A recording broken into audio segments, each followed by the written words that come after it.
on the last video. Take these fists. Oh God! That is the first time I've gotten down. My God. That kind of cheated me because it was supposed to come from the other side. And so we continue. Hey there guys, LOI Games. I'm back with some more Persona 4 Arena. Where we last left off, we met Teddy, and Teddy met a perverted half-naked cape guy. We also fought Teddy. Also, something I looked up in practice, that when I got cheated during that match, I really did get cheated because that was a glitch. That was a legit glitch. Apparently they thought he was on the other side of me, so, and my character couldn't turn around because, as you saw, he was in the corner, I think on the right screen. So yeah, that was glitched and I got cheated during that match. So I would have won if it hadn't been for that. So that was actually kind of questionable, really. Anyway, we're just going to continue onward, not worry about too much about it. But if that's how every match is going to be, then we're going to have quite the problem. The intruder is a Persona user. Difficulties in elimination. Acknowledging as valid target. Well, acknowledged. Bear number 2 is muttering something on the other side of the monitor after watching our bout. It seems that I've been officially promoted to the rank of valid target. Persona user? You talking about me? What do you mean by valid target? Irregularity has occurred. Multiple intruders detected. Emergency. Emergency. That must be Mitsuru and Agus. Oh, I know! I've just had a fun idea! Oh dear.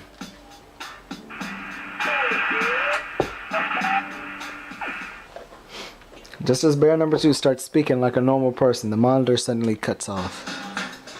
Seriously, who is that guy? One thing's for sure, and that is that I need information right now. I lean over to Teddy's flattened body and lightly tap the back of his head. Hey, Teddy, wake up. No! Kanji! You're crushing me again! What are you dreaming about, Teddy?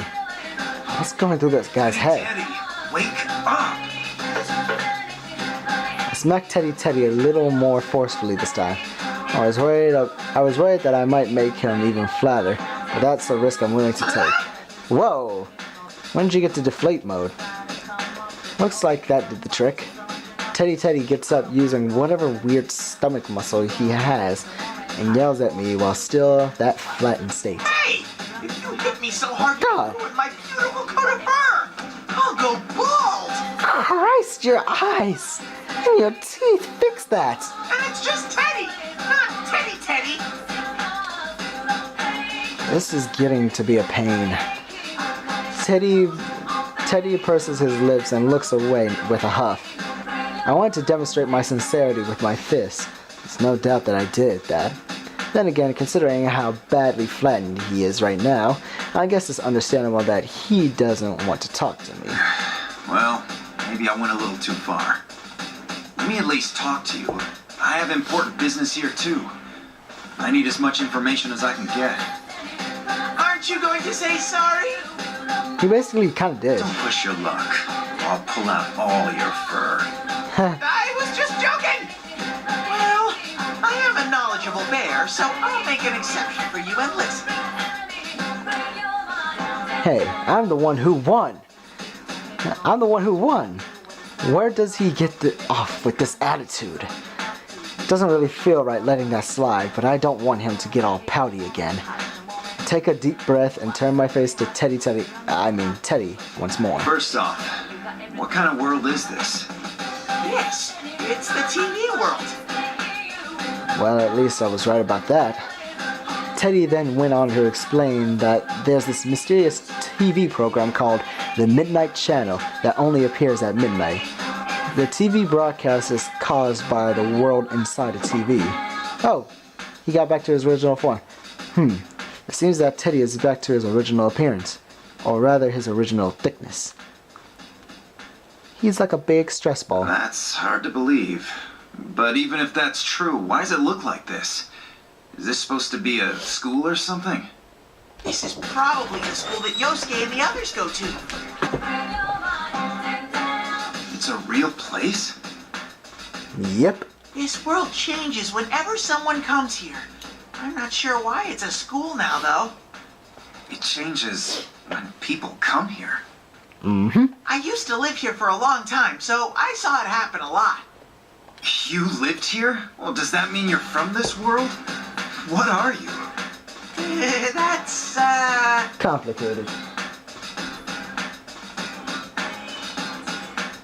Teddy starts clamming up all of a sudden. He starts getting nervous when I blurt out the realization that he lived in the world and that he wasn't human. Embarrassed about being different from humans, huh? He definitely doesn't look human, but it's easy enough to overlook because he's able to easily carry on a conversation with me. And his fist definitely had a heart. August immediately springs to mind. She's a machine, but she also has the same heart as a person. Though this Teddy creature may be some kind of costume creature, he must have a heart as well. That being said, he doesn't look pretty stupid. There's so much I don't understand. But I can at least say I'm pretty sure you're no threat. Of course not. I've never caused anyone any trouble. If you know this world so well, does the name 5th Generation Labrys sound familiar? Nope. I've never heard of it. Every day's great at Junette's. I usually spend my time there. When I came to, I was locked up here. I managed to escape, though. Only to find that an imposter Teddy was causing a bunch of trouble with his P1 Grand Prix. Calm down, Teddy. He was bummed out a minute ago, and now his face is bright red, and there's steam pouring out of his head. This guy's a real piece of work. He showed up on screen, looked exactly like you. He calls himself General. But don't confuse me for that phony. The real Teddy is made of all natural bear fur. Christ. If that was someone in disguise, there must be a reason he's trying to look like you. Must be. Ooh, I know. It must be because he's jealous that Sensei and everyone love me the most. No, stop that. But he's not 1/1,000,000th as cute as me. Anyone can tell he's a fake. Yeah, that's totally obvious. I recall what Teddy said about the Midnight Channel earlier. Some of the things that happen in the world and are broadcast to the outside world. If that's the case, then misinformation may be spread and people can get confused or misled. At this moment, I'm not sure why someone would be intentionally causing such confusion, but this Teddy guy mentioned that his friends were here. If bear number 2 is in opposition to them, then it is not too big of a stretch to imagine that he's trying to upset their friendships. Alright, one last question. You said you used to live here. Do you know how to get out? Of course! That was one of my specialties. I always helped other people when they needed to leave. But it's not working here for some reason. I'm losing my confidence. This is one bear of a headache. No. Ooh, that was an advanced joke. Stop it. This is no laughing matter. You won't be able to get out like this. That wasn't advanced at all. Sheesh. He did give me valuable information, though. I now have somewhat of a grasp on the situation. My main objective is to retrieve Labrys and escape from this world. I won't be able to accomplish either of those things as it stands. And all we can really do on our own is speculate. So Teddy number 2, General, was it? So bear number 2, General, was it? I'll have to pound some more detailed answers out of him. All I need to do is keep moving forward. And if I'm going to move forward, I don't see the harm in doing so and doing it quickly. That's it. You're coming with me. I'm assuming that I'm probably going to need this guy's help in getting out of here later on. So I grab the back of Teddy's head and sprint forward. But as I'm going to the exit the gym, Teddy gets completely stuck on something. You're gonna tear it off! I look behind me and see Teddy wildly flailing his arms around, but I don't see anything holding him back. What kind of trick is this? Hey, you almost made me lose my head! You're empty inside either way. Ignoring the huge fuss Teddy's making, I reach over toward where Teddy is stuck. I don't feel anything. I guess I'll just have to try it again. I pull back Teddy's head towards me with my full strength. He's definitely stuck on something. For a moment, it looks like the zipper on Teddy's neck warped. Whatever, it's probably just my imagination. Looks like there's a wall that I can get through, but you can't. What a bizarre place this is. Says the half-naked cake guy who pulled in my head so hard it almost came off! Ha! Oh well, I'll have to leave you here. Make sure you don't go anywhere alone, you hear me? I can't burn any more time here. As I turn my back to Teddy to proceed on, his yell echoes inside the I gym. won't let you abandon me! I get lonely real fast! I'm coming with you! An enormous crash reverberates throughout the area. When I turn around, I see a flattened Teddy fluttering on the ground, like a sheet of paper falling off a desk. He must have gotten a running start and slammed into whatever there was at full force. Did he just run straight into an invisible wall head first without even thinking about how much that would hurt? This guy said that the general is an enemy of his friends.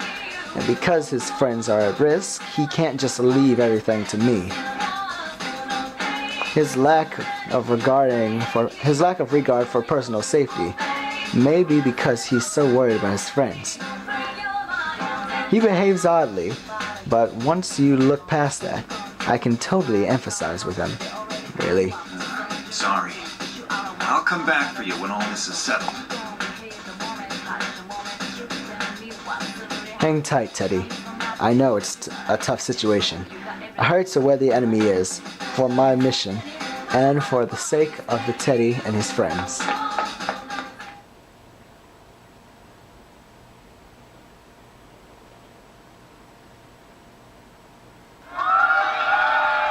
When I step out of the gym, I hear a cheer from somewhere.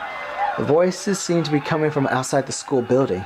Did a large number of people come into this world? The place is supposed to be a world inside the TV, but this kind of seems like a real school. I feel like an event, like a culture festival or field day, is taking place. There's still so much about this place I don't know. There were many parts of Teddy's explanation that I couldn't grasp. I need first-hand knowledge. I need to see some things with my own eyes. I step out to what looks like a school's main building and check the nameplate. Yasagami High School. I remember seeing that name in the report on Inaba. So what Teddy told me about this place being scenery made to look like an actual high school is correct. But why recreate a high school building inside a TV? Ow! As I'm taking stock of my surroundings, a high-pitched girl's voice emanates from a nearby speaker. Ladies and gentlemen, what will the next match be like? What now? An abrupt and confusing school announcement. Cheers arise from everywhere, from somewhere, seemingly in response to the announcement. I sense the presence of others, and when I look around, I notice silhouettes of students that seem to be watching from all angles. Are they human? They look like they're human, but I don't sense any life from them. No matter where in the world I went, people who were excited about a battle had a certain spark to them. And these guys don't have it. Wow, this is one fired up crowd. You're telling me. Hi everyone, I, Lisette, will be your commentator. But first, the general would like to say a few words. And what is he going? All yours, sir. And what is he going to say this time?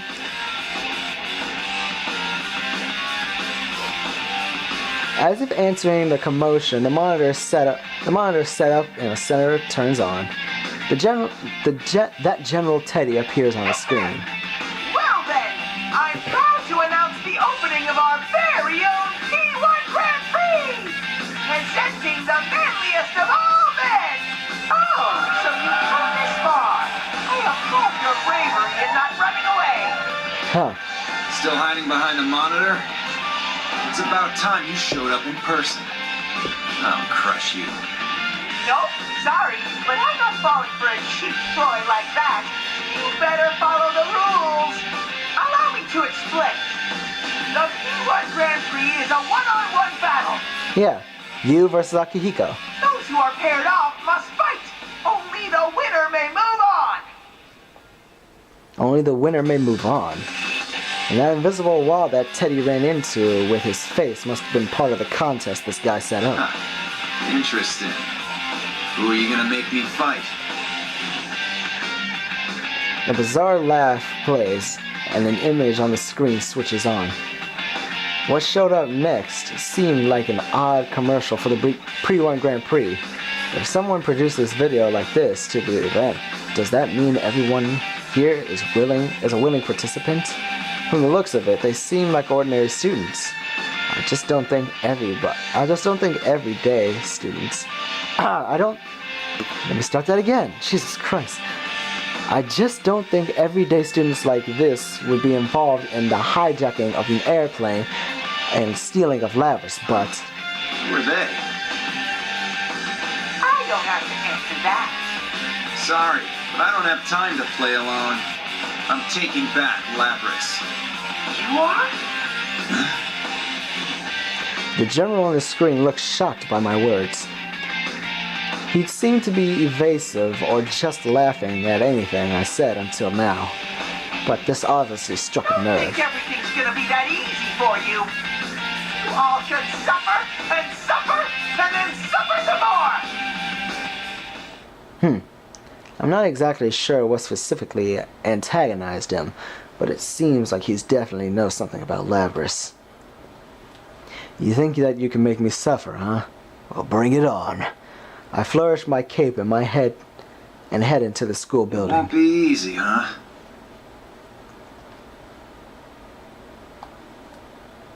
I think about what the general said a moment ago. Honestly, I can't really think of too many times in my life when things went easily. Growing up as an orphan, my memories of losing what was precious to me. I've never gotten too burdened by it, but I've constantly been pitied by others for my misfortunes. Whatever. Pitied. I never expected it to be. The pain of loss is my source of determination. I must stay strong in order to protect those who are precious and by my side right now. Christ, how long is this going to play out? I proceed through the school building, and after climbing a number of stairs, I notice something odd. This place is bigger on the inside than it looks on the outside.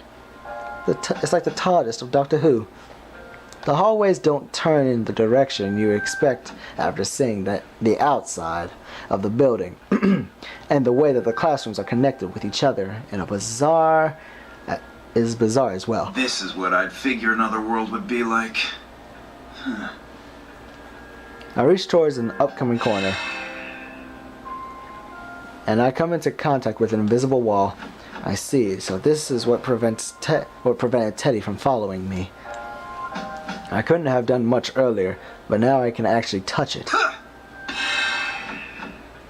I put all my strength into the strike, but the wall barely gave at all. If it shakes, that means it can take some damage. If I keep attacking it, I may be able to break through a portion of it and punch my way out. But I really don't know how much of this whole charade I can break through by destroying these walls.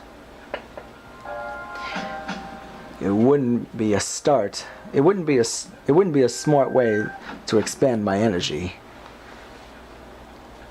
That's when something catches my eye, a window. When I reach towards it, the invisible wall doesn't implode my progress. I knew it. Whoever set this up only thought about blocking people's paths. Anywhere there already was a real wall got overlooked.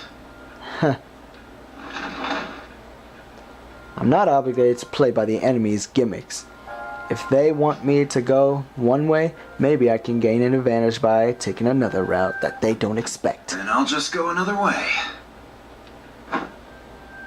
I put my hand on the window frame and jump outside.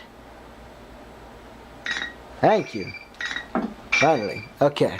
So I think I'll end it here, guys. Anyway, like and favorite if you enjoyed. Subscribe to become part of the archives, and I will see you all later.